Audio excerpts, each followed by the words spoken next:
stuff. Good stuff. Live. Here we are. Here's Gerard Peters, ladies and gentlemen. Hello. He's our special chat guest with us. Come on into the frame. You see that? That's us. Got it. So now, if you want to, you can keep on. We could kind of do this, you know. You could go over there. That makes for bad photography. Hey guys, maybe we'll do the show all the way over here from the margins. Hey, let's do a conversation about marginalized people in this country and what they go through, huh? Well, let's have a conversation. And here's a good way to physically illustrate it. We're in the margins, but to tell you the truth, we're all together. Symbolically speaking, we have a lot of heart here. We have a lot of love and a lot of heart in the Tolkien fan community.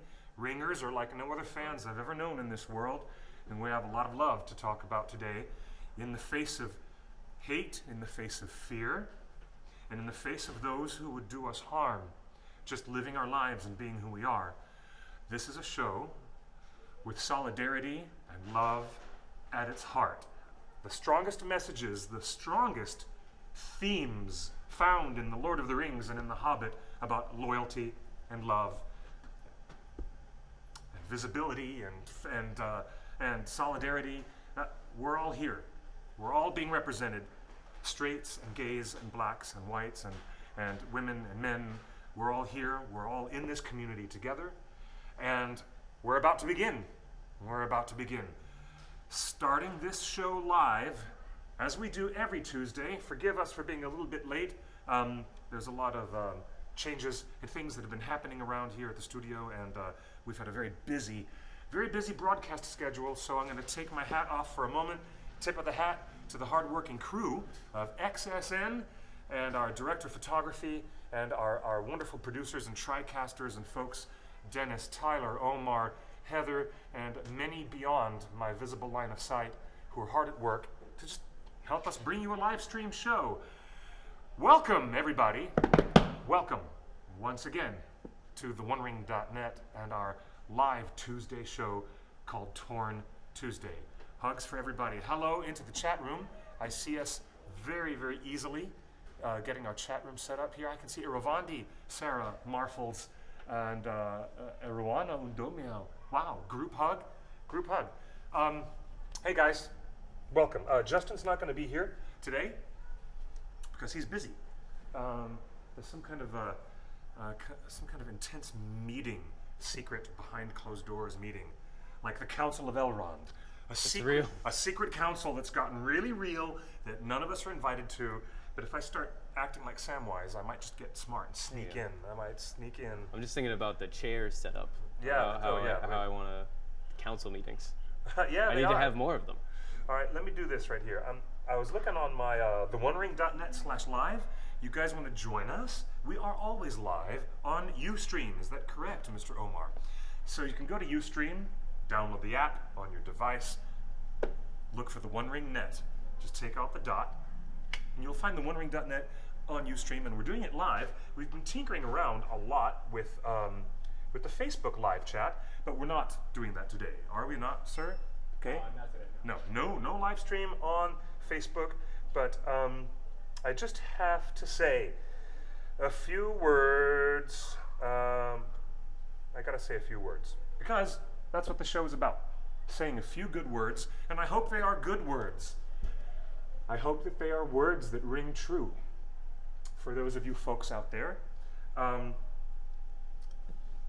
have something that just came out of my fingertips. I just wrote something. Gerard, my friend here, is an experienced stand-up comic. He's a smart man, great writer, great comedic writer. Thank you. You know, bon vivant, man about town. Come on. He's the guy. It's too much. He's a good guy. You can see him here with a variety of other talented comedians who perform here at Meltdown Comics. We are broadcasting. Yeah, right. Great comedy club. Great comedy club in the back. Glad to be around. It's the Nerdist Theater, isn't it? Nerd Melt Theater. Nerd Melt. Yeah, that's what they call it. Yeah. Yeah. Yeah, it's the Nerd. I don't want to get the brand wrong. Well, there's a lot of branding. No, of course. There's the Nerdist School next door where they teach comedy. They teach sketch comedy. And then there's a main stage here where they record the Meltdown with Jonah and Kumail, which is great television series. Yeah, on its third season. And so and you've been up on that stage for many a show, have you not, sir? Yeah. Yes. I like it there. It feels right. It feels safe. Yeah. I like doing theaters that feel good, you know? Yes, I do. Yeah, and that's a good theater. It's a really good theater to feel good in, isn't it? Yes. Okay. Now, is anyone's feed getting stuck? No. All right. I'm looking at the chat room. All right. Hello, Marfles71. Hello, Marfles71. Good. No issues here. Then we are live and streaming. Thank you, everybody, from Los Angeles to the heart of Orlando, Florida, where I am from, because I'm a native born and bred. The craziest state in the union, where things get really screwed up a lot. Florida's like the 2000 election, Florida's all screwed up. The Trayvon Martin shooting. There's always crazy, weird shit that happens in Florida for some weird reason. I don't know why that would be, but my friend from Destin used to say it was for the nearly dead and the sick in the head. Right, for the nearly dead and the sick in the head. Well, that's funny. Maybe that's why I decided to move out of Florida when I was a teenager. There you go. Maybe, but you got out. I have family there. I have loved ones who I love very dearly in Florida, and I go back to visit when I can. And I'm going to have to go back and visit more often.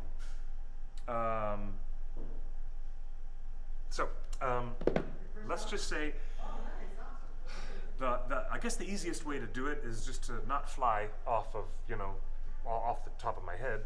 Why don't I just share with you what I had shared today with, the 3,000 people who I know on Facebook. Jeez, is it that many? No, maybe it's not that many, but that doesn't matter. You guys are all aware by now of what happened with the largest mass shooting in American history, targeting the LGBT community in Orlando at the Pulse nightclub. And this is my response. I am a Floridian. I have been affected deeply and personally by this horror. And my response is simply this: we cannot live in fear. We can't. That's all that they want, and yet I'm determined to not give them that satisfaction. I have been in straight bars and gay bars and clubs all around the world, in Europe, in New Zealand, in North America, everywhere, for over 30 years.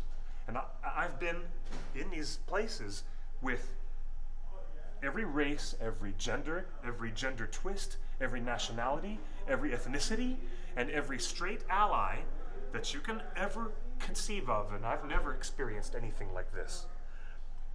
People have always gathered to sing and to dance, from the deepest history of tribal antiquity to the modern church revival to the modern dance floor.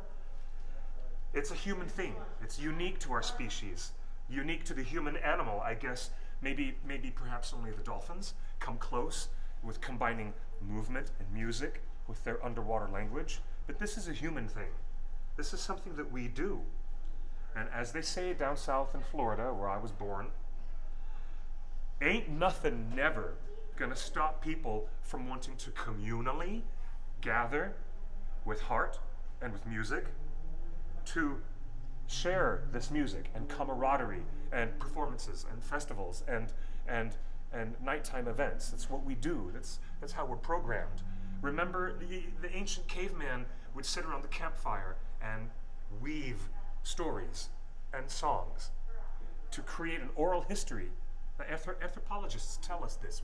We know this. This is what we are. This is how we live. And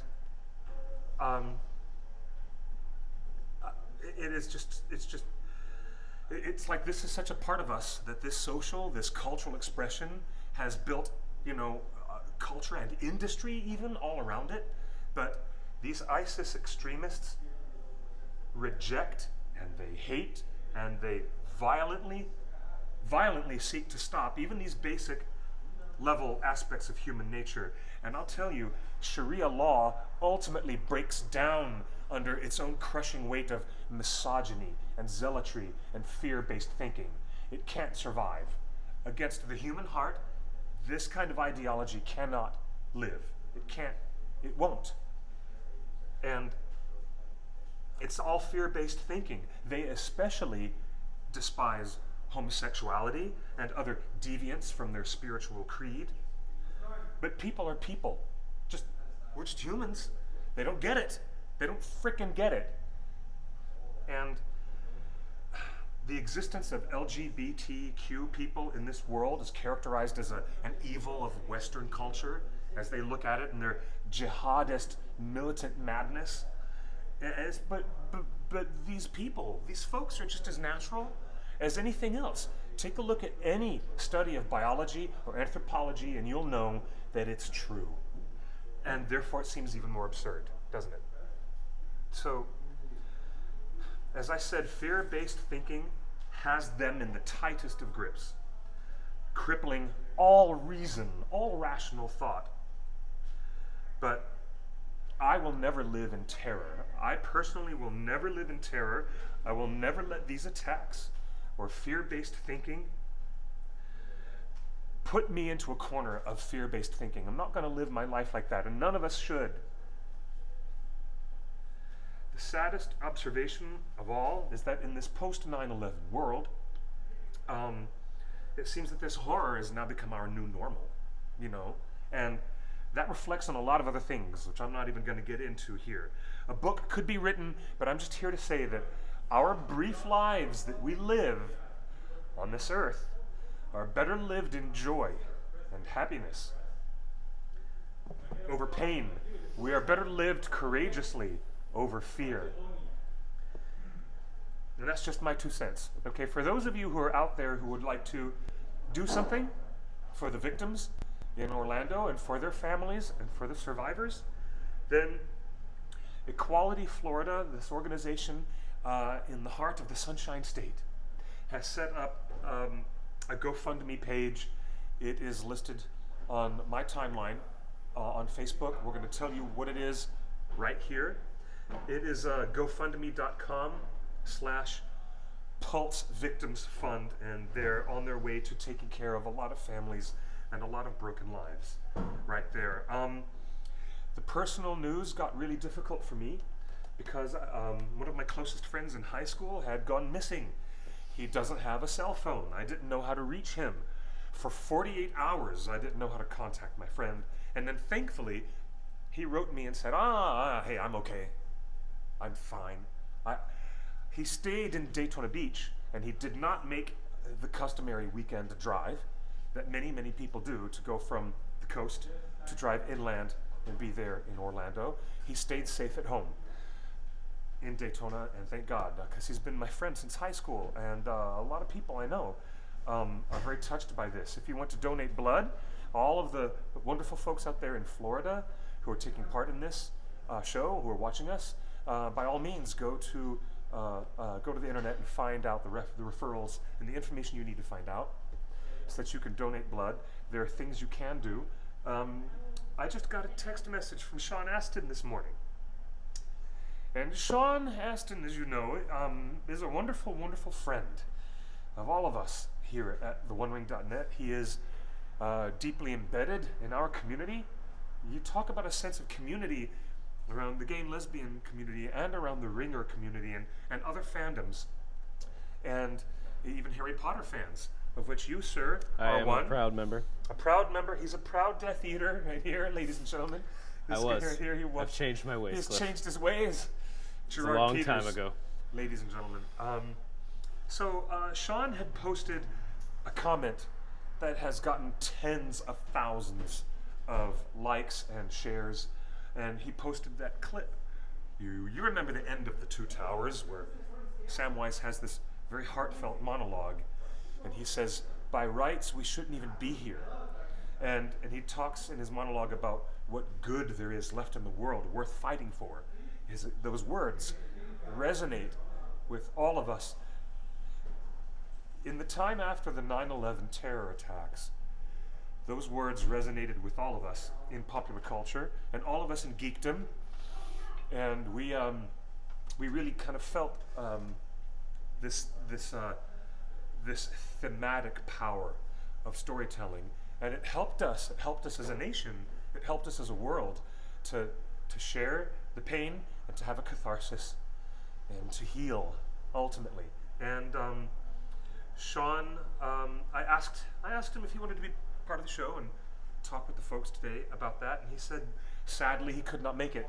Sean wanted to be here, and I said to him, you have honestly helped me in my grieving, and I'm glad to report that they found my missing friend, and he's okay.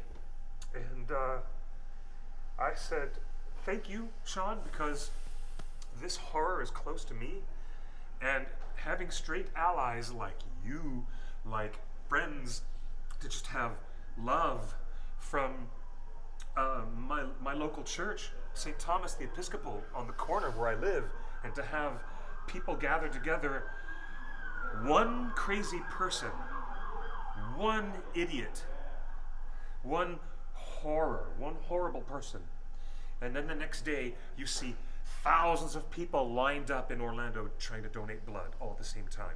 And as John Oliver said on his show, that asshat is greatly outnumbered. Those people in the world who would cause us that kind of harm, those people who are off the rails, they cannot win because they're outnumbered by us, by truth seekers, love builders, people who reach out and share their lives with their fellow man instead of destroying the lives of their fellow man.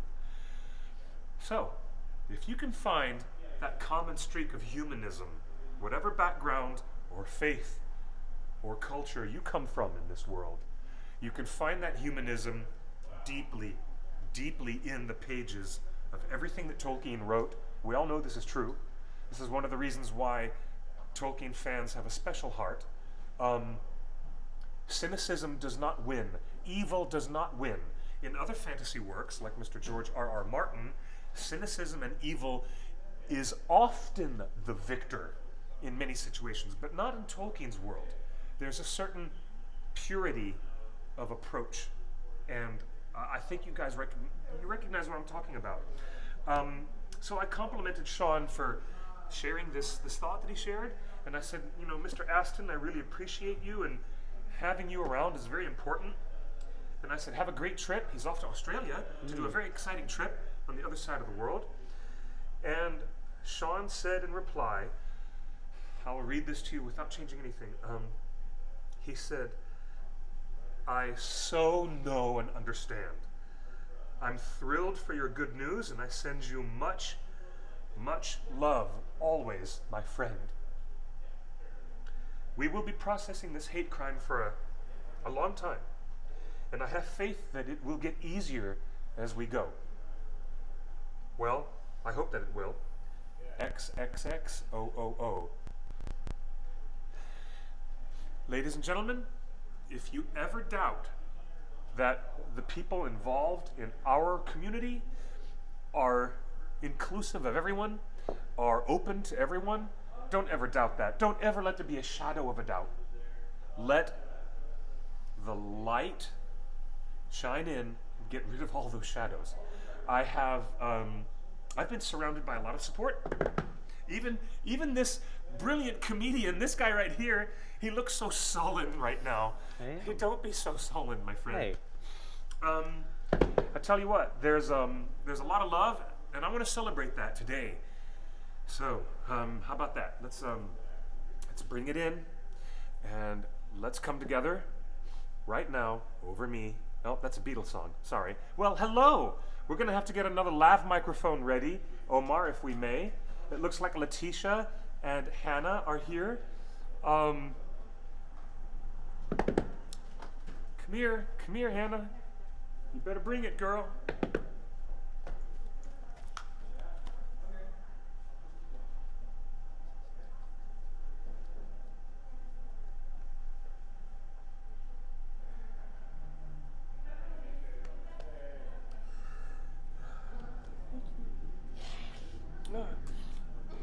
I look like Tom Troll with the bogey coming out my nose. You're fine. Letitia, come here. I love you too. You guys are so sweet to come. Look, they drove all the way from the fifth dimension to be here. I mean Orange County. Riverside, that's even better. They drove all the way from freaking Riverside County. I will forever call just to be Riverside here. the fifth dimension now. Yeah, from now on, yes, Riverside County is going to have a new nickname. Sorry, folks in Riverside, we love you too. It's gonna stick. It's too good. Thank you for being here. Of course. It's lovely to see you. I'm happy that I'm very happy to have you here. Here, look at this. Here you go. Gerard, have you met Hannah? Hi, Gerard. Have you met Gerard? Nice to meet you. Okay, how does this sound? Testing, 1, 2, and 3. Which way is Riverside? Hi. Hi, no, you gotta wear that, girl. Okay. You gotta wear that. How? How? You clip that on your back pocket. Okay. There's a little clip, or on your belt loop, wherever you wanna. There, that works. And then you comfortably find a way to tuck this under your shirt, and it comes back up here. Interesting. Interesting. It's called a lav microphone. Is this off? Because I don't want it to be like. Yes, there's Hero Eravandi says, "Hey Hannah, now I need to fly all the way from Alaska." Yeah, everyone in Domio, you are welcome to come here and give me a hug anytime. Anytime. That sounds great. Do I just? Yep. You lift up your shirt, and you go tuck, tuck, tuck, pull, pull, pull. Yeah. There we go. Like right, and then I can help you find a decent little place on your collar, All right. and we will clip it to the top. Oh, actually, it should go out like that. That's better. And then you get the slack down. Now, how's that sound? Is everybody looking and sounding fine? Hey.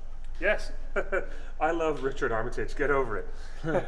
You know what? That's a good problem to have. That's a good problem to have.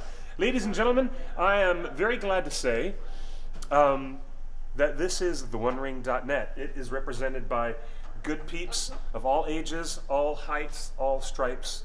There is diversity in the world, and there's diversity in our community, and it's all right here, and I'm so glad to have you guys here.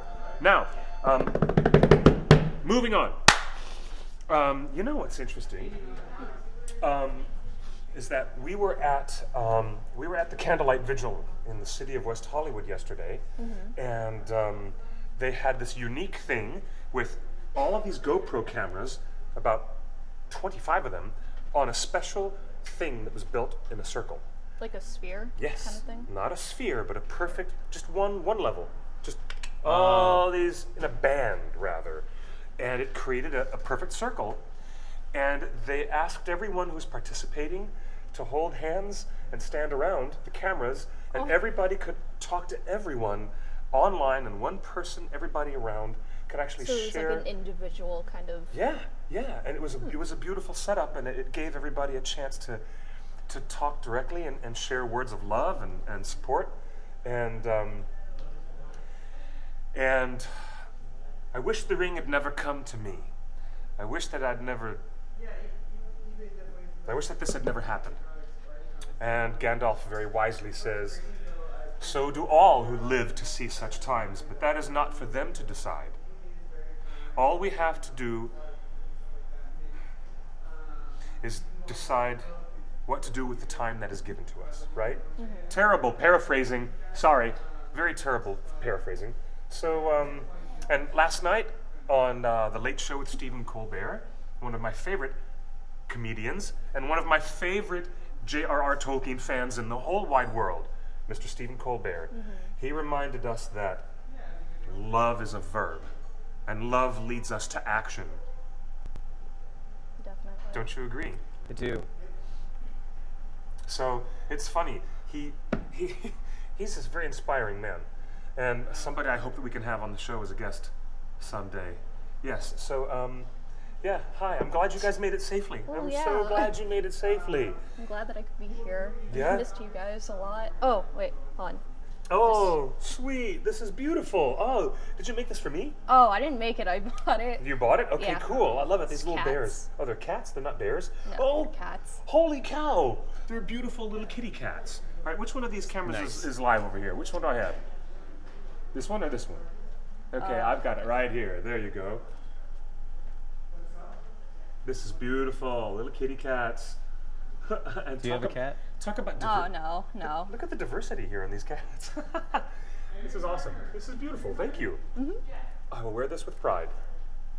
All right. So awesome. Well, I wish we had a more uplifting show, but you know, we're going to find our own way. We're going to find our own way, and we're going to try to uplift you folks and leave you with a little bit of love. It's the best thing I can think of doing today, is to leave you folks with a little bit of love. All right? That's right. Eruano Undomiel. Without love, there's no life. All right, word search. For all of you hardcore fans out there, I want to know the Sindarin word for love and the Quenya. Dig out your Elvish dictionaries. I want you guys to go digging around, see if you can find out. So I don't even know. I mean, my Elvish is pretty rusty. You know, I can write down, you know, in Dwarvish text, but it'll be English. It'll read like English, but it'll look like Dwarvish letters. You know, it's like looks just like this, but it's not really Dwarvish. It's English. So, yeah. Thank you, Sarah. I do have a very cute cat at home, and hey, here she goes. All right. I wanted to see if someone in the chat room was going to bounce that idea. So there must be the thing that I never heard Aragorn and Arwen say to each other were the words, "I love you." They were saying all these other poetic things all the time, like. But they never actually admitted that they loved each other. They were like, "Oh my gosh, you are beautiful." You're and beautiful. Blah blah blah blah. And I would gladly, give up all of eternity to spend a mortal life with you. Even though she never said that. Things like that. Now that makes me think, is the word love missing from the lexicon that Professor Tolkien left us with? Because much of what we know about Elvish and these invented languages, just what little manuscripts his son could find sitting around the desk. They're not complete. The languages are not complete, so the filmmakers had to get a guy like David Sallow to come in and help them extrapolate full sentences and do the dialogue in the black speech of Mordor and Dwarvish and Elvish, right? So I'm just thinking, is love a missing word? There, it's not a missing word. Eruano Undomiel has found it in Quenya. Meles. And in Noldorin, it is Meleth. Beautiful. There it is. There is an Elvish word. And in Adunaic, do you know what Adunaic is? The language of the men of Numenor. Oh. Yes, the Numenorian island, the great continent, which was, you know, Atlantis. It was the analogy to Atlantis in Tolkien's story. How about that? Very good. And Adunaic, it is Azir. Meleth. All right, we're going to bring you some Meleth and some Meles. Maybe that's where the root word of friend comes from. Melon is friend in Sindarin. So there you go. Meleth, Meles. Ah. And Very then good. In See? Sindarin, for I love you, it's Gmelin. Gmelin, right? Oh, see, there you go. Nice. Awesome sauce. All right, bringing some love to the room. What up? So, Mr. Gerard, Yes. you're not going to do any stand-up tonight, are you? No, after this, I'm gonna go watch my girlfriend's improv show. Oh, your girlfriend is performing as well. Yes. Okay. She is down at the Pack Theater down on Santa Monica. Okay. She That's does. great. It's a great show. Great improv. Yes. Fantastic improv. Do you find it hard to perform when there's a lot of weird national news in the air? Yes. It is hard, isn't it? It is. Yeah. Because the defense mechanism. And so I've seen some very good friends of mine on the stand-up comedy scene who've said some beautiful things. Because the thing about the stand-up scene is that's our go-to. That's what we got to fight it with jokes. We got to get there. Always. So I've seen some And great. they hate it. They frickin' hate it when we make fun of them. Yeah. The idiots, the terrorists, the crazies. Yeah. And I think that's one of the best things we can do is have a laugh at their expense. taking the power away. Yes. Exactly. And then when you take the power away from something, it becomes less scary. So when you make jokes about something, you win. It's how I win. That's how I win at things. When something in my life is traumatic or scary, I think real hard about it. I wait. I write something funny about it. Sometimes it's better than others. Yeah. But I find that it makes me a stronger person. Yeah. Like my favorite joke to tell, Cliff. However, it's about when I was kidnapped when I was 2 years old. Really? Yeah. Holy. Yeah. It's a fantastic joke. You've I know. got to be kidding! Really? Wow. You went through like a Yeah. real. Yeah. When I was everything, 2. everything turned out okay. Oh yeah, I'm not. Obviously, here I'm you are. not currently kidnapped. That's one of the You are jokes. not currently. Okay, gosh, that's tricky. Okay, all right, this is it. Go ahead. Oh, Do you want to? it happened when I was 2, right? So I had to ask my dad why it happened. Yeah. It's like, Dad, why did she take me? Why did she decide I was the one? And he looked back at me dead in the face and goes, well, she really just wanted the car. She really just wanted the car. Were you in the car? I was. Yeah. Oh, okay. You were just an extra. You were just an extra This bonus. is background. That's You all were I've been an doing. Extra bonus. Gerard, Uh, that's funny. Yeah. See? See how funny? See how I took something horrible and scary in my life, and I wrote something that I enjoy telling about it. That's great. That's awesome pretty sauce. awesome. Yeah, thanks, man. Where's Hannah? I can't Huh? see her. What? She's wearing this magic ring. I can't see where she's gone. She's Oh man, disappeared on this me. is scary. I can't even see myself. Whoa. Whoa, what Deep. is this? Oh, where are you? Oh, all oh, right. oh, Let's oh, talk. wait, let's- wait. You can still, can you, Ah, there it is. Oh, there you are. Wait, Right Hannah, there. where'd you come from? Wow, what happened? I don't I have know. I Where have did a- I come from? I have a question about the ring. If you're wearing the ring and you talk, can you be heard by people? Is that ever in any of gee. the, like if you're wearing the ring, I think. and Yes, like, because Professor Tolkien described Bilbo's ability to move silently through Mirkwood when the spiders could not see him, which is a special trait that hobbits have the ability to be very stealthy, yes. very quiet when they want to, and can pass by almost unnoticed, as Gandalf loves to say. So there's also a part where Bilbo's sword, Sting, which has not yet received its name, in Gollum's cave in the dark, Bilbo has the ring on, it slips on his finger, he stumbles on a rock and falls, and Tolkien says that the sword lands flat underneath him so that Gollum would not see it glowing, which makes even less sense in a weird way, as if, the invisibility extends to your clothing and your hair and your toenails, and it extends to physical objects you are carrying, like Sting or the That's sword. But if you interesting. drop it, Well, if you drop it, it it becomes can be visible seen. on Yeah, its own. that makes evidently. sense. It does it? Well, I haven't quite figured that out yet. I base a lot of my invisibility lore on Dungeons and Dragons, and if you are Right. in Dungeons and Dragons, if you're holding something, then that thing is also invisible. Okay. But like if you can like walk around, and if something like bumps into you, Uh-huh. you can remain invisible. But if you like take a strong action Mm-hmm.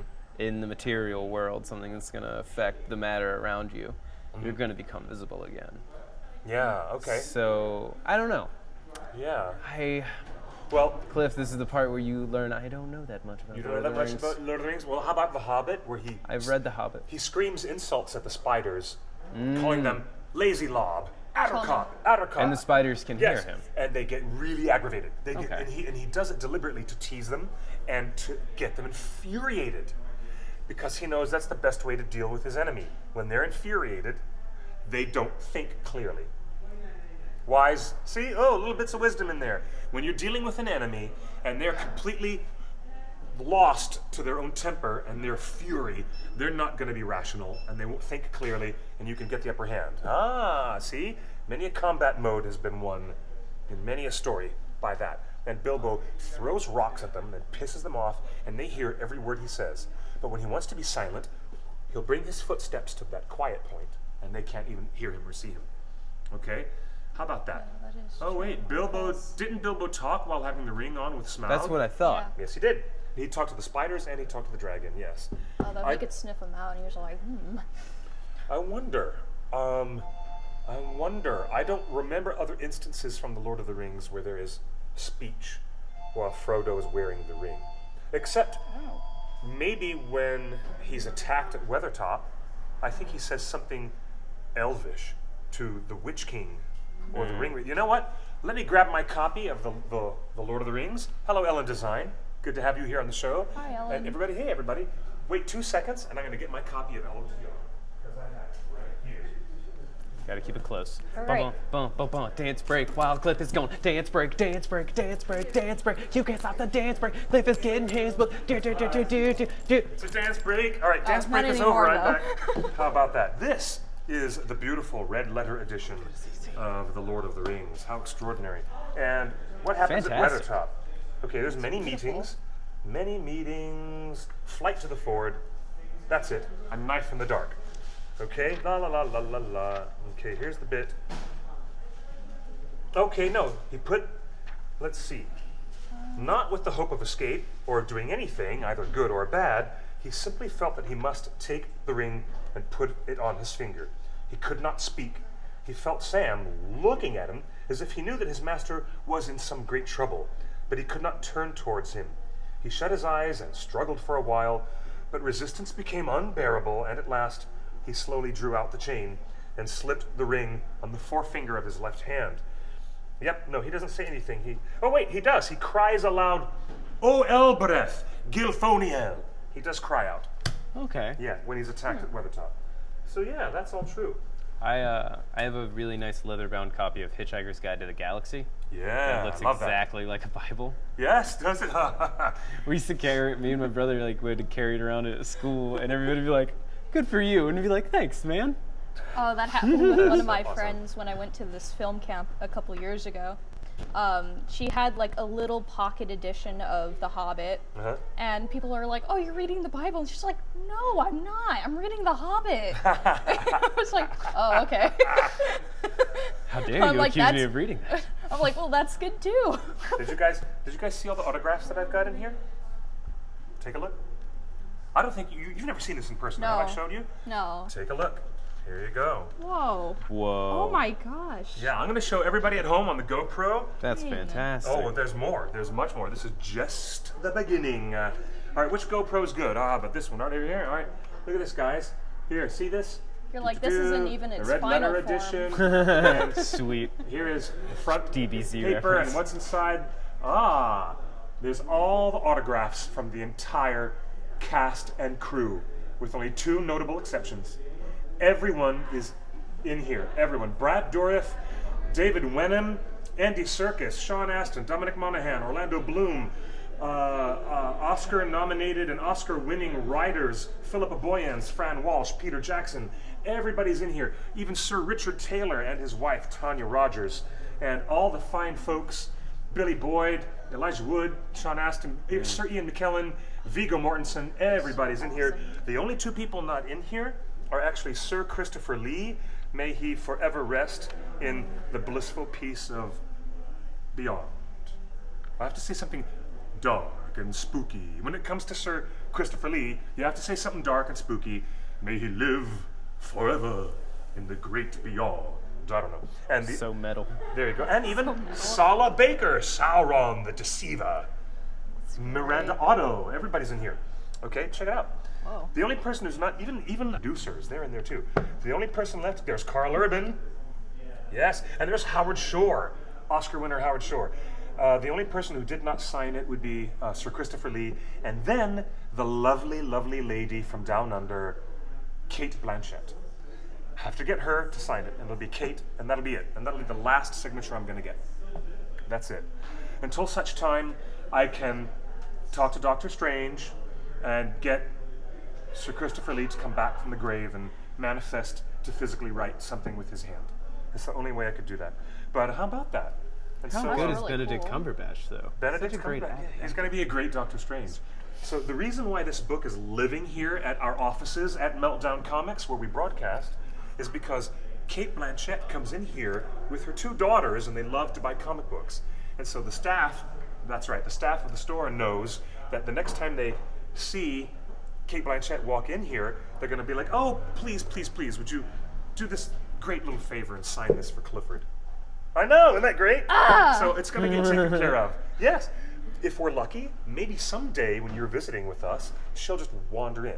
I mean, that's like a 1 in a million chance. I would shit a brick. But I that would really be amazing. I would. But no, it's not a 1 in a million chance. There are could be. a lot of celebrities in Hollywood come here regularly to buy their comics. Right? Ah! The villain, the guy who was the villain in Deadpool, just talked to him a few weeks ago, and he's a really cool actor, and he loves his comic books. Some great comedians are here. I met Brian Posehn a couple weeks ago. Brian Posehn, yes, he's here. I was such a fanboy. Did you get a fanboy moment? I was in just here? like, Brian Posehn, I think it's so funny. I love your work. I'm gonna go. Goodbye. And I had to go. It's so funny. He thanked me, and I was like, I can't make words right now. Thank you very much for I the didn't things know that you've that's done. better when I met Richard Armitage. That's funny. That's way better because when I met Richard, I was like,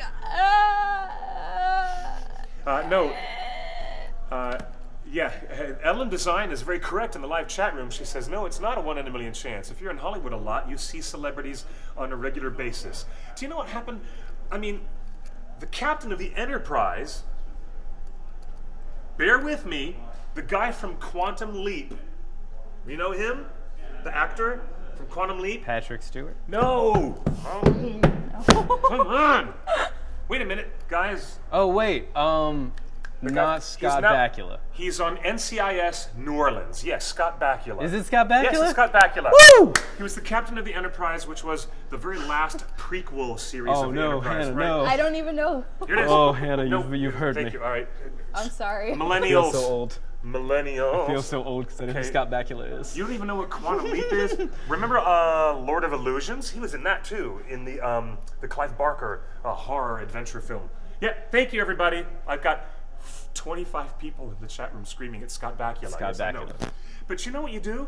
You drive down Sunset Boulevard, stop at the red light at La Cienega and Sunset, and look to your left. Turn to your left and see Scott Bakula. There's Scott Bakula. Look at Scott is, Bakula right there's there. the captain I of the saw- I Enterprise saw- next to me at the red light. I'm like, this happens all the time around here. Here's a great one. All I the saw time. I saw Rob Zombie at Target buying laundry detergent with his wife. No way. Yeah, dude. I was Rob buying Zombie himself? Yeah, I was buying laundry detergent. Serious? At the same me and Becky were buying laundry detergent. Yeah. And I turned to my left and I go, it's Rob Zombie buying laundry detergent.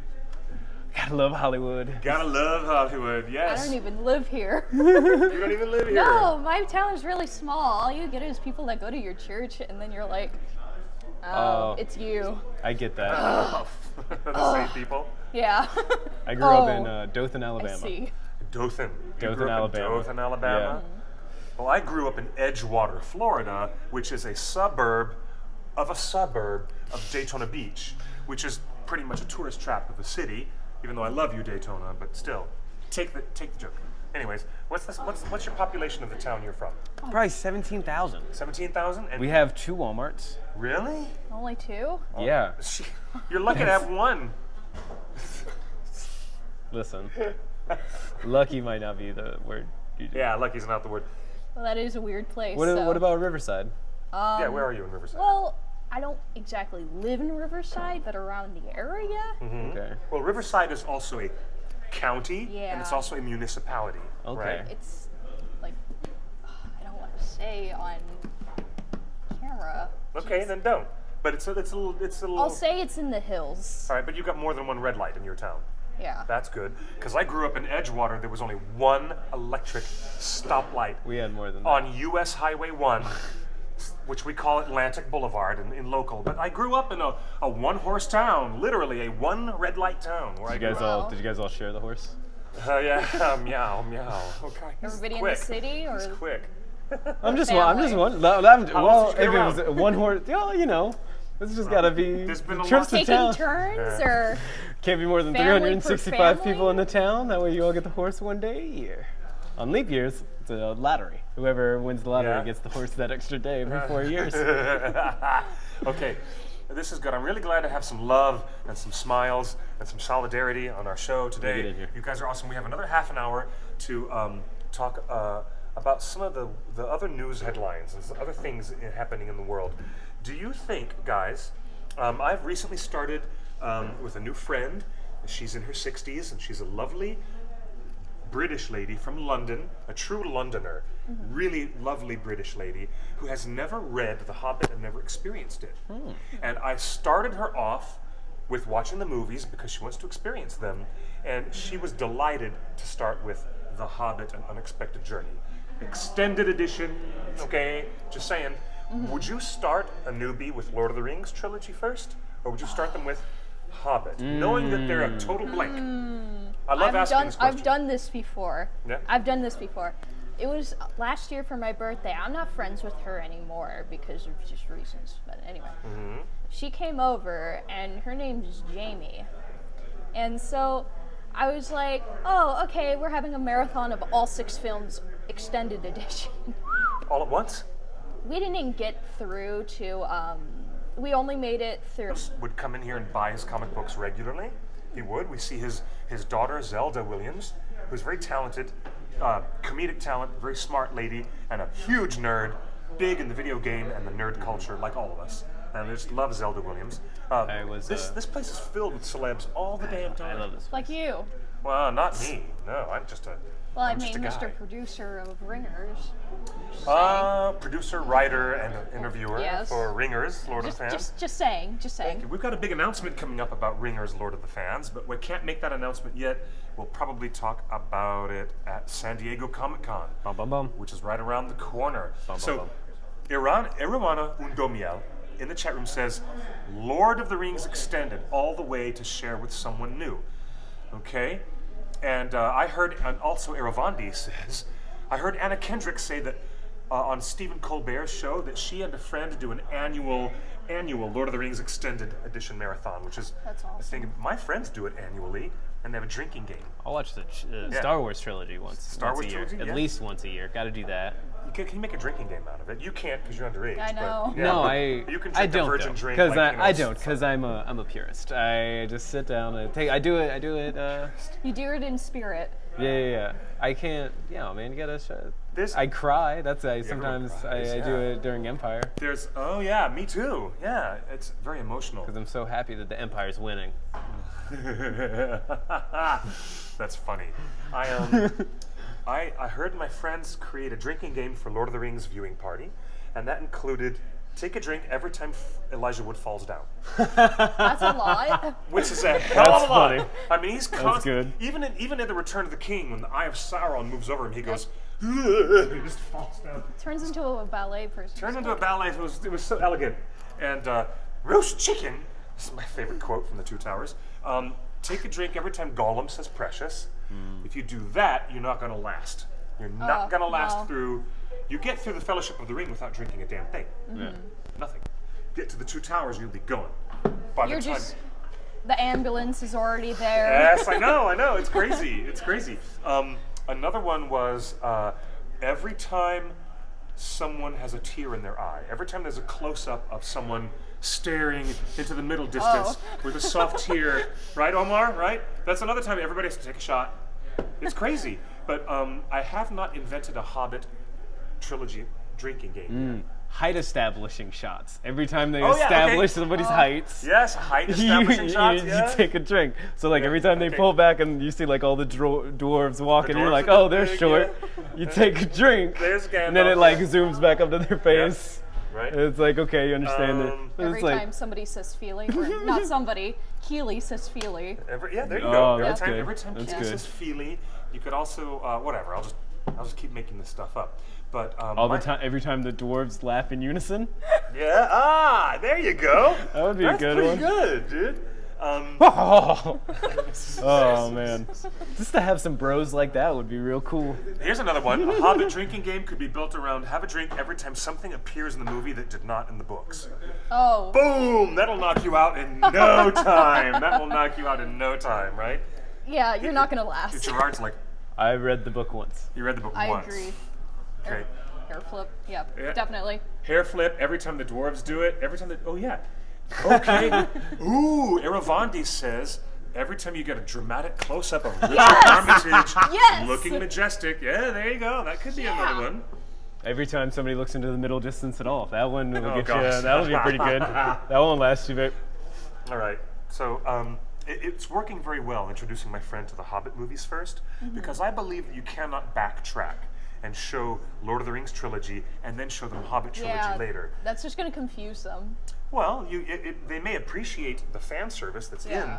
but the storytelling, I think, works better because The Hobbit is full of snot jokes, booger jokes, trolls got snot, you know, and then there's goofy little children's jokes like, it's a stick insect, and there's smoke coming out of Sylvester McCoy's ears, like it's a 1930s Hanna-Barbera cartoon. Or a Walt Disney cartoon, but we go back to the 30s, sorry. Okay, but anyways, you leave the childlike behind. When you get through the Hobbit films, you leave that golden, innocent little storytelling, and it gets more serious. And by the time you get to the end of the second film, it becomes deadly. Yeah. And the third film is rated R. The third film of my innocent little children's book that I grew up with when I was 10 Hobbit? is the extended edition of The Hobbit is rated R. Interesting. For blood and guts and squishy bits. Well, It's Yeah. not that bad. It's not I that mean, bad, I'm just speaking but- in my opinion, but It's not that bad, but it it's- is. you're not desensitized, though. oh yes, Millennials. definitely. No, but I mean, I'm serious because I think that the Hobbit films might, just not for us hardcore Lord of the Rings fans, because we're full of complaints. Lots of complaints about the Hobbit films. Not me. Not you, okay, fine. When a newbie watches it, they just marvel. When all the eagles rescue Gandalf and Thorin and company at the end of an unexpected journey, it is riveting. They're excited by it. They love it. They're like, oh my God, Bilbo's finally doing something brave. They're totally into it when they're a noob. So I think there is some benefit to getting them into Lord of the Rings by letting The Hobbit do the heavy lifting. Let those 3 movies get them to that point, because when you're at Lord of the Rings level, except for Merry and Pippin and their little jokes, Oh, and Gimli as well with the burping. Gimli gets it. Oh yeah, in the extended Yeah. editions, Gimli gets his, kind of. It's lovely, and it's all dripping down. It's better than the bird shit in your hair. Yeah, that's true. Having beard stuck, Delicious. having the yes. mead, all the mead and the Supposed to be beard good luck. in Gimli's beard. But That could be. so yeah, I'm just saying, yeah, you get to this level of Sturm and Drang, which is operatic in the Lord of the Rings, and there's no going back. So my personal opinion is start at the beginning, go on till you get to the end, and then stop. That's a bit of a quote from Lewis Carroll from Alice in Wonderland. Work with me now, people. Come on. You don't remember that? You read Alice in Wonderland? I Anybody? can't read. You can't read? The man can't read. He'll sell you a TV, but he can't read. It's all about megapixels. Megapixels. That's Okay. the secret. I don't know anything Okay, about out of 6, electronics, Cliff. since we're new talking about your level of fandom, Yes. and you have 1 read of The Hobbit, Yes. which is 1 more reading of The Hobbit than our lead producer, Justin, has ever managed to do. Yeah. Oh, is good he for still you. working through it? He hasn't even lifted a page. When Royd Tolkien comes back here, there's going to be hell to Is pay. he? He's up in a secret. Okay, so he's like facing that meeting. direction. Yep, in a secret meeting, way back there in a Justin, secret why? meeting. Why?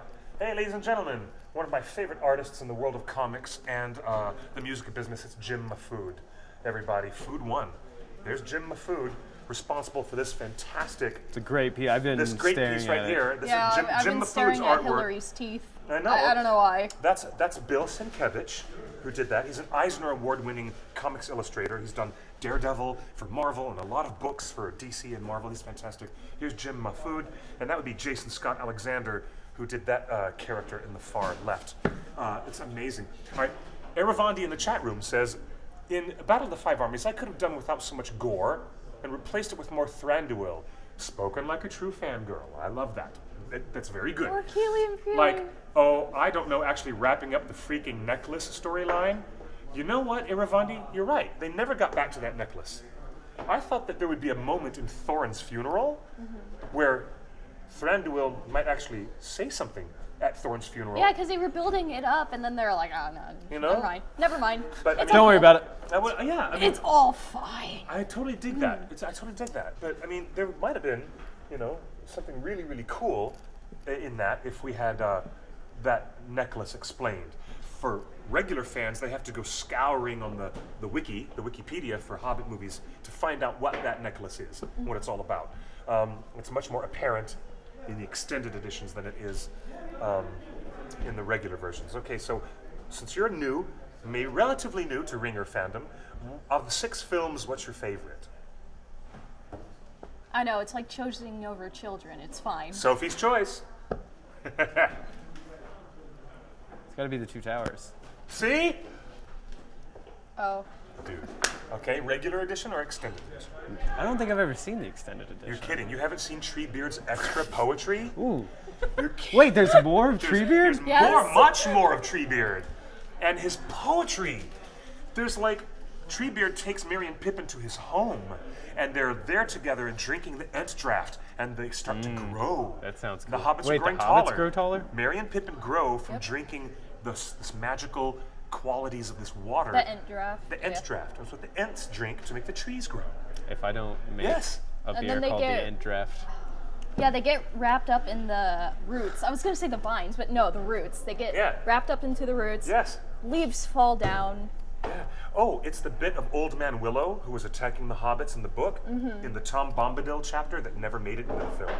And the filmmakers put that tree that attacks and absorbs the hobbits into their roots, and they moved it into the Two Towers. Okay. Because the Tom Bombadil stuff never happened. And Old Man Willow never existed in the movies. Extended edition Two Towers, highly recommended. I will watch it. I need to. Highly I recommend. actually need to redo.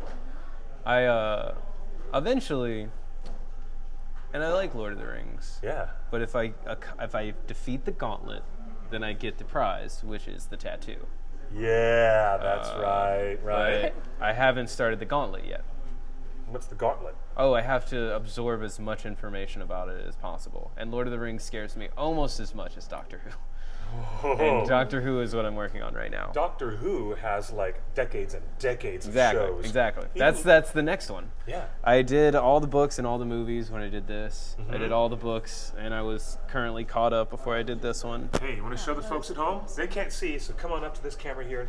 Can I do it? Show everybody. This is his House Stark tattoo. We're going to show some geeky tattoos. I got Hannah, that. show us your geeky tattoo. All right, awesome. Bear all right, skin there right it is. there. What? Yeah, I know. Look it's at crazy. that. Mine's like the best. Just like most Wait, characters. is this a real? That's Most crazy. characters don't have tattoos.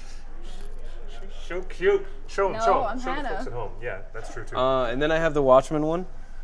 Oh, that's Silk Spectre, Yeah, number yeah. one. And then I have. Oh, cool. The This Empire. This is the Empire. Okay, I'm going to step aside so you can get closer to the camera. What? I think everybody wants to see. No, come on. Yes. No. Don't be shy. All right. You came on my live stream Yeah, show. yeah. You're So, in my yeah, house now. Empire, Silk Spectre, Game of Thrones, Harry Potter. The next one is Silk Spectre 2, no Silk Spectre 1. the original. The pinup. The pinup girl. Yeah. I always 40s. wanted a pinup. So pretty I read The Watchmen again. I watched the film. I liked the film. Okay. Yep. I liked everything about it except the fact that there's no giant alien tentacle monster Yeah. from another dimension. Yeah. It's the only thing I hate.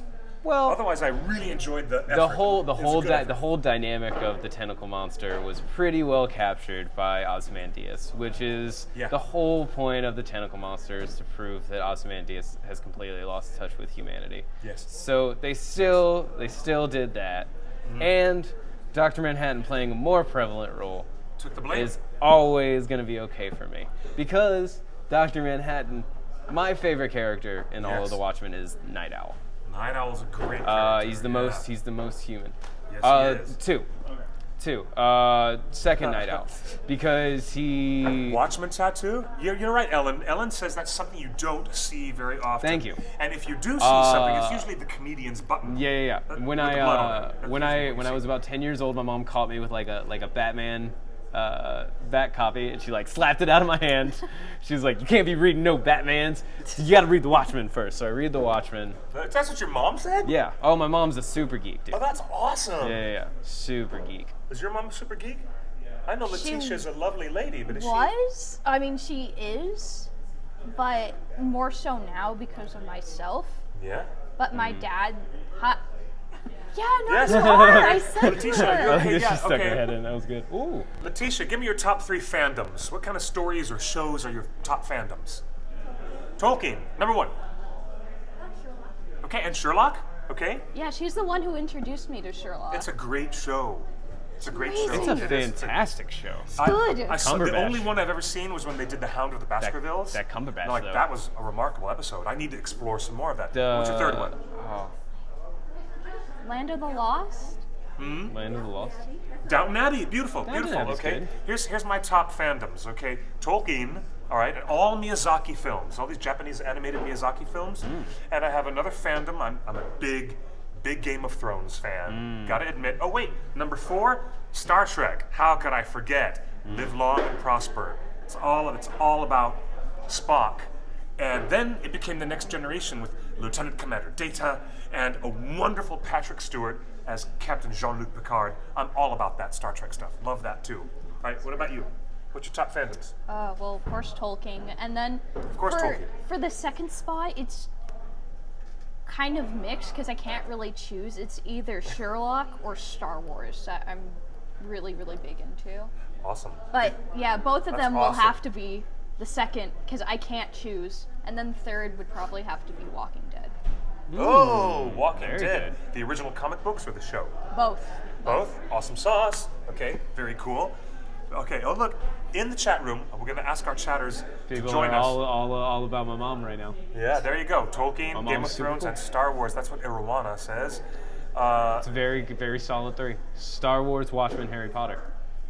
Nice. Star Wars. Watchmen, Harry Harry Potter. Awesome sauce. Harry I Potter love is Harry Potter. my favorite by far.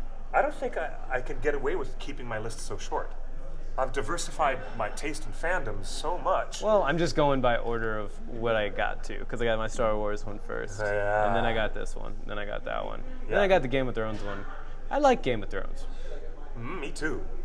I can't watch it or You read can't? it. Is it I too- want to, but It's too much. yeah, that's what my parents say. So I'm like, And how old are old you? are you, Let's Hannah? talk to the folks at home. oh, I'm gonna be 16 here in a couple of weeks. You'll be 16 in a couple of weeks, okay? What Yes. do you guys think is an appropriate age bracket to start watching Game of Thrones? Probably 18 or 20. I don't know. I mean, most teenagers can handle, but it's pretty gruesome. As some of these things they show in Game From of what I've Thrones are heard. It's very mature themes. very NC-17. Naughty bits. There's a lot of naughty bits going on. I'm a bad read though, because I read The Watchmen when I was like 11. Oh, So How did you manage Oh. to read that when you were 11? No, I didn't get it. I didn't get it for real till I was probably like 16 or 17. Yeah? But I kept reading it. I read it Kept a reading lot. it? Yeah. Uh, Have you seen the Ultimate Director's Cut? Yes. Where he put the Tales of the Black Freighter yes. and edited them into the film. So good. Does it work? Yes. It works. I can't wait to And see that. That's the one version I haven't um, seen yet of Watchmen. Under the Hood. Under the Hood. Under the Hood. yeah. That's fantastic. Yeah. I try at least once a year. Sometimes I'll flip through and just read the graphic novel bits, and I'll leave the major writing bits. But reading the long articles that are in between the issues, Yeah. so fantastic. Yep. It is. One of my favorite things is that at the very end, Ozymandias is talking about how he has stopped a bunch of the government from doing all this very clandestine stuff. And at one point, he's like, "Yeah, they were gonna drop this horrible disease. They were gonna call it AIDS, and they were gonna put it throughout the country." And Ozymandias stopped it. It's like one line. One of the articles in the back of the Watchmen. Yep, If you read it that's very right. closely, he's like, "Yeah, I stopped that." Wow. That's amazing. Yeah. Though I think Ozymandias was the first time we've seen an LGBT character in a major DC property. Yeah. Like that. Very true. Yeah. Oh boy, that's really quite groundbreaking. wait, what scene? Hannah. What scene are you talking Ellen about? Design says that Hannah Walking Dead is in a way much more violent than Game of Thrones. Oh. That's a hard one, though. So you can watch Walking Dead, but you can't watch Game of Thrones. Yeah, I know. It's kind of weird. I mean, it's probably just because of the parts, but the violence, Yeah? I think it's more because Oh, I'm out of the frame. The naughty yeah, bits. the nudity. The Thank nudity, you. yeah, the nudity. Yeah. Yeah. Okay, yeah, lots of nudity and Yeah. naughty bits. I call it that. I call it naughty bits. I'm curious. I'm very curious about how long it's going to take before our good buddy Gerard over here gets a tattoo of Billy Crudup's blue penis going down. I wouldn't do I'm that. sorry. I already have a Watchmen tattoo, Cliff. Yeah, Why you would don't I wanna get let- two? Oh, You're like, That's no, thank Aw, you. that's greedy. that's showing And favoritism. if I'm gonna get anybody's penis tattooed on me, Cliff, it's gonna be Howard the Duck. The best Howard the Marvel Duck. character. Oh, yes. The best Marvel The best. character. Next to Dr. Stephen Strange. Why would you ever bring up such a character? Because he's the best one. Howard the Duck is very He's much. by far the best Marvel He's the character of all time. funniest. Would you like me to tell you why? Because when every Marvel character happens upon Howard the Duck, Yes. none of them can hang with the fact that he's a duck. You're right. None of them. Yes. Captain America, Doctor Strange, Star-Lord, people from the cosmic, people from Asgard can't hang. Thor is like, thou art a duck? He cannot hang with it.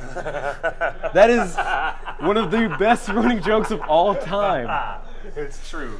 It's true. It's very funny. That, coupled with Steve Gerber's fantastic wordplay, Yes. is some of my favorite writing that I've ever read. Do you I'm know good. what Howard the Duck was called when he teamed up with Doctor Strange? What? I'm horrified. Doctor Strange. Oh, yes, Doctor Strange. Doctor Strange. That's brilliant.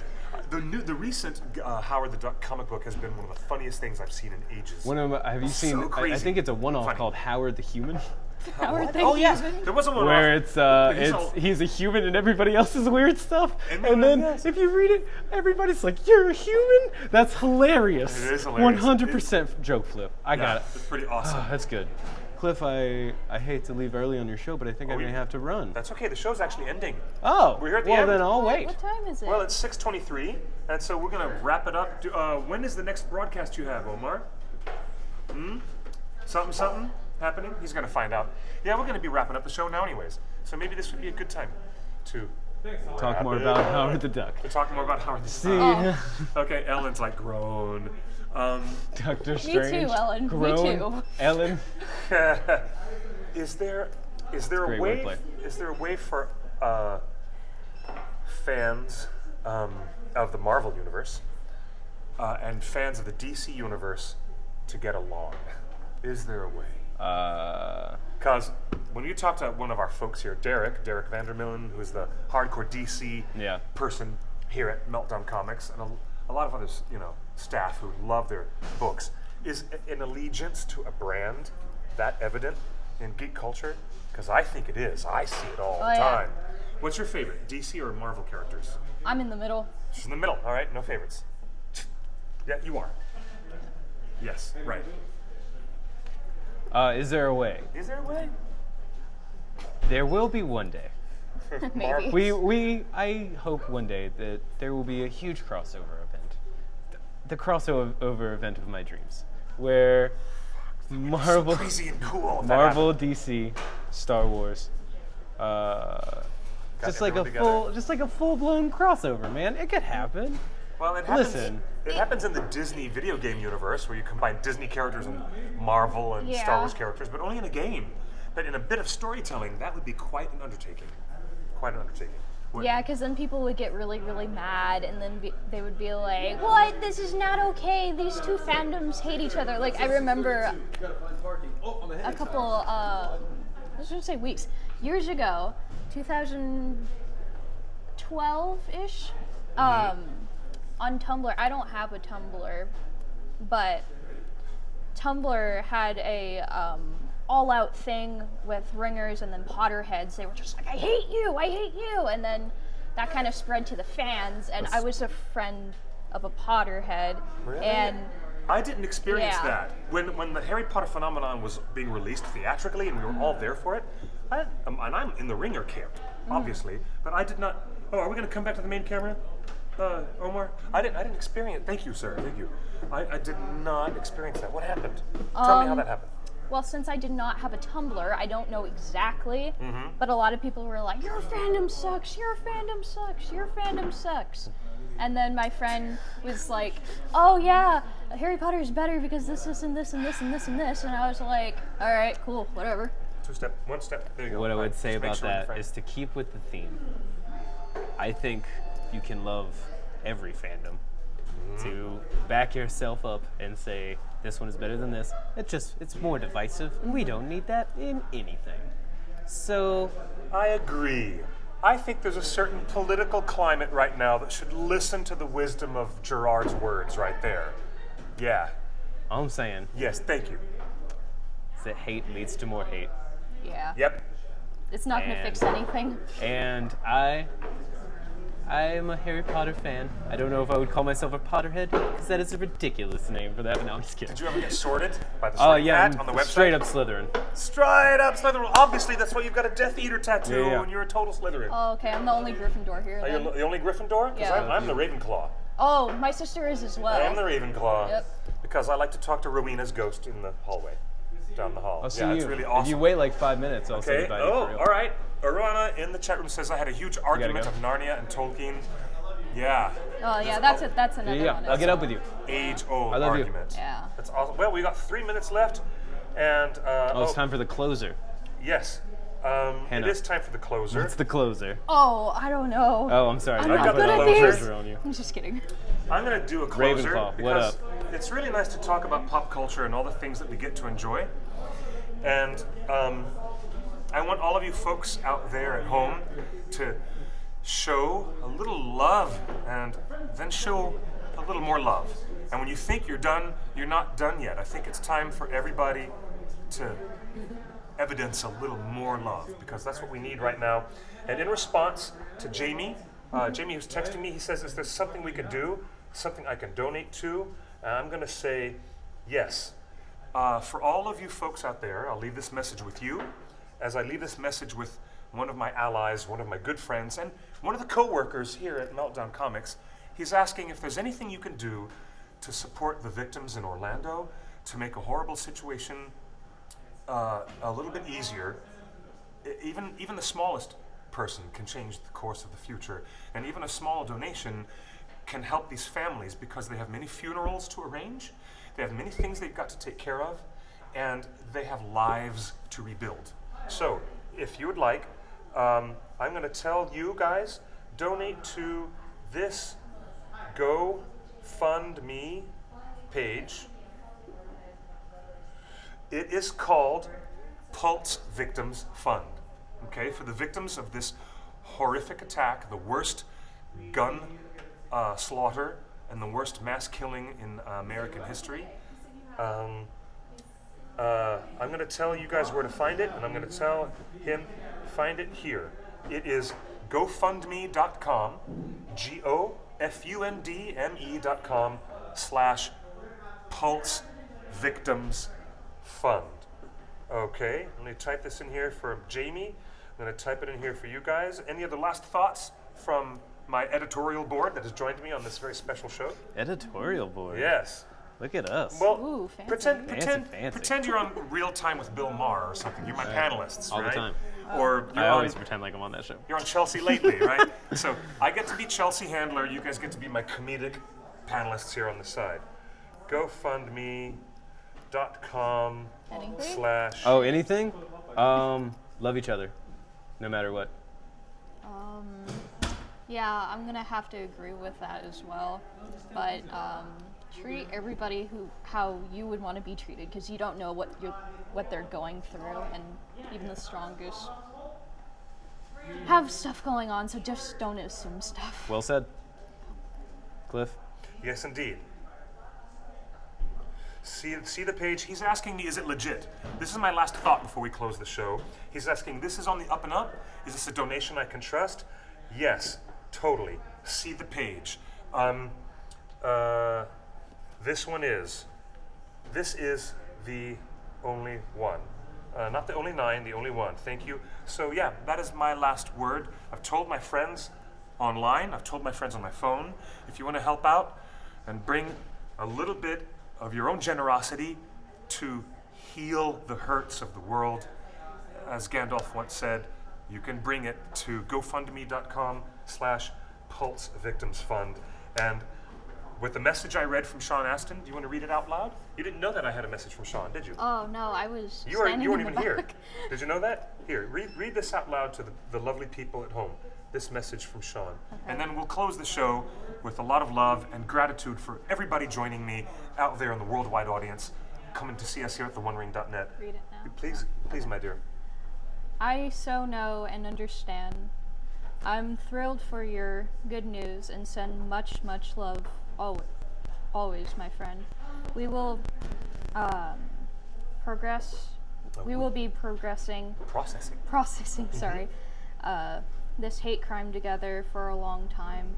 I have faith that it will get easier as we go. Well, hope that it will. I hope that it will. Yes, indeed. X. And lots of hugs and kisses. XOXOXO from Sean Astin. A message of love. There's still a lot of good in this world worth fighting for. And I love you guys for being my friends and my support today. Love you too, Cliff. Awesome show. We're bringing it together. And you guys take really good care of yourselves. All right, love and peace. My Melethnin, which is my loving friends. Meleniel, Elvish for love. Remember, it's Elvish for love. So, take good care of yourselves. Stay safe, and let's bring some light into the world, shall we? All right? Just hold your own phial of Galadriel in your hand, even if it's imaginary, and shed some light to the world, because you guys can do that. All right? I beseech you. And take good care of yourselves. Thank you for joining us. I'm your host, Clifford Broadway. You can find me on Twitter at QuickBeam2000. You can find Gerard online. Gerard Peters Comedy. Gerard Peters All Comedy. under case. And you do practice a lot of your one-liners there, do you not, sir? Oh, a lot. That's what good comedians do. I do a lot of those. And I'm Hannah? a big fan. You can find me on Twitter, that is, on at Not in real life. at Cimmerillion 28. Nice. That's right. Wolfie Took. Wolfie Took. Good night, everybody. We love you. Thank you for joining us. Peace be with you. Peace and long life.